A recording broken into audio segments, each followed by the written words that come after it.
নমস্কার, আমি পূজা। আশা করছি আপনারা ভালো আছেন, আমরাও ভালো আছি। শুভ পৌষ পার্বণ, প্রচুর পিঠে খান। আর আমি নিয়ে বসে গেছিলাম পাটিসাপটা, মায়ের শেখানো পাটিসাপটা, সঙ্গে একটু পায়েসও করেছিলাম। পাটিসাপটার রেসিপিটা দিচ্ছি। পায়েস যদি শিখতে চান আপনাকে বলবেন, অবশ্যই এরপরে আমি পায়েসের রেসিপিটা দেব। যদিও আমি পুরোটা করতে পারিনি, এর পরের বার চেষ্টা করবো পুরোটা দেখার। আগের দিন আমি একটু আতপ চাল ভিজিয়ে রেখে দেই।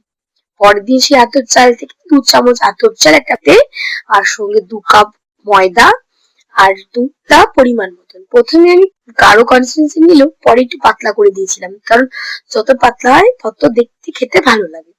আর আমি গ্যারেন্টি দিয়ে বলছি, এই পাটিসাপটা আপনি 3 দিন পরও খেলেও একদম নরম থাকবে, তুলতুলে না, মুখে দিলেই মিশে যাবে।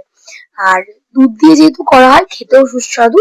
চিনি পরিমাণ মতন, আমরা একটু কম খাই তাই আমি একটু কম দেই, যেটুকুই দিই হালকা চিনি রাখি। আমার মিষ্টিটা একটু কমই খাই আমরা।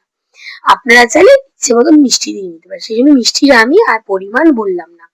ভালো করে মিক্সিতে একটু ফেটিয়ে নেবেন, দেখবেন চালের গুঁড়োটাও সুন্দর একদম মিশে গেছে। এই ব্যাটারটা সুন্দর করে যেভাবে আমি দিচ্ছি এইভাবে দিয়ে আপনারা, তার আগে আমরা বেগুন দিয়ে তেল দিই, হালকা একটা তেলের লেয়ার দিই, যেটা দিয়ে আমার 3টে পাটিসাপটা ইজিলি উঠে যায়। আপনারা চাইলে কাপড় দিয়েও দিতে পারেন।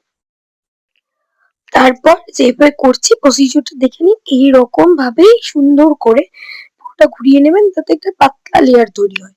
তারপর যথারীতি ওটার মাঝখানে একটু ক্ষীর দেবেন, আর ইজিলি চামচ দিয়ে একটু ওয়েট করে দেখবেন উঠে আসছে। এই হলো পাটিসাপটা রেসিপি। আপনারা বানিয়ে দেখবেন কেমন হলো, অবশ্যই জানাতে ভুলবেন না কেমন লাগলো। আরো ভিডিও চাইতে অবশ্যই কমেন্ট করবেন, আমি চেষ্টা করবো আরো সুন্দর সুন্দর ভিডিও দেওয়ার। থ্যাংক ইউ, সঙ্গে থাকবেন। আর হ্যাঁ, শীত পড়েছে, প্রচন্ড খান। খাওয়াই তো জীবন, একটু হলে খাবেন আর ভালো থাকবেন।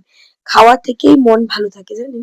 আমার তো মনে হয় ভালো রান্না করলে, ভালো খেলে মনটা সত্যিই ভালো থাকে।